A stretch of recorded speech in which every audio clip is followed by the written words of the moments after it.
Hi മക്കളെ, SSLC SS-ന് ഷുവറായിട്ട് ചോദിക്കുന്ന കുറച്ച് ക്വസ്റ്റ്യൻസ് പ്രെഡിക്റ്റ് ചെയ്യാണ്.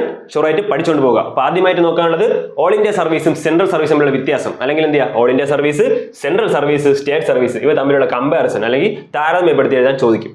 അപ്പോൾ ഓൾ ഇന്ത്യ സർവീസ് നമ്മുടെ നാഷണൽ ലെവലിലാണ് ജോലിക്ക് എടുക്കുന്നത്, സെൻട്രൽ സർവീസും നാഷണൽ ലെവലിലാണ് ജോലിക്ക് എടുക്കുന്നത്. സ്റ്റേറ്റ് സർവീസ് നമുക്കറിയാം ഏതാണ്, സ്റ്റേറ്റിലായിരിക്കും നമ്മൾ ജോലി കിട്ടുന്നത്. അപ്പോൾ അടുത്ത് നോക്കുന്നത് ഇവിടെ അപ്പോയിൻമെന്റ് എവിടെയാണ് ചെയ്യുന്നത്. ഇപ്പോൾ ഇവർ അപ്പോയിൻമെന്റ് ഓൾ ഇന്ത്യ സർവീസ് ആണെങ്കിൽ ഇവിടെ സെൻട്രലിൽ അപ്പോയിൻമെന്റ് ചെയ്യും, സ്റ്റേറ്റിൽ അപ്പോയിൻമെന്റ് ചെയ്യും. നമ്മളെ സെൻട്രൽ സർവീസ് ആണെങ്കിൽ എവിടെ മാത്രമേ ഉള്ളൂ, സെൻട്രൽ ഗവൺമെന്റ് ജോലി മാത്രമേ ഇവിടെ ഉള്ളൂ, സെൻട്രൽ സർവീസിലുള്ളൂ. സ്റ്റേറ്റിലാണെങ്കിൽ എന്താ, സ്റ്റേറ്റ് ഗവൺമെന്റ് ജോലി മാത്രമേ ഉള്ളൂ, സ്റ്റേറ്റിൽ മാത്രമേ അപ്പോയിൻമെന്റ് ഉള്ളൂ. എക്സാമ്പിൾസ് വളരെ ഇമ്പോർട്ടൻ്റ് ആണ് പഠിക്കുക. നമ്മൾ ഓൾ ഇന്ത്യ സർവീസ് ആകുമ്പോൾ Indian administrative, Indian police service. അതേമാതിരി സെൻട്രൽ ആകുമ്പോൾ നമ്മുടെ റെയിൽവേയും വരുന്നുണ്ട്, ഫോറിൻ സർവീസസും വരുന്നുണ്ട്.